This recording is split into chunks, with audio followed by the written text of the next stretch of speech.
એલા ભાઈ શું થયું? એલા ભાઈ ભટકાણો. તો ઓછો દારૂ પીતા હોય તો એલા દારૂ નથી ભટકાણો હું. તો ભટકાણો કઈ રીતે પણ? બે વાર કહું.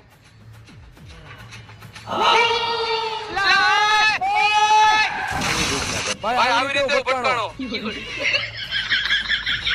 એલા શું થયું તમને બેયને? ભટકાણા ભાઈ અમે બે. કેવી રીતે ભટકાણા? તમે પાછળ બેસી જાવ અને હું ગાડી હાકી લો પછી હું તમને કહું કે કઈ રીતે ભટકાણા.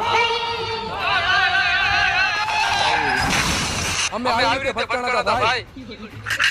આ લ્યો ચા ભાઈ. હું થયું? અમે બધે ભટકાણા. ક્યાં ભટકાણા? કેવી રીતે ભટકાણા? કેમ ભટકાણા? તો હાલ મારા ભેગો હવે તને હું કહું કે અમે બધે કેવી રીતે ભટકાણા. તો અમે બધે આવી રીતે ભટકાણા મારા કલેજા.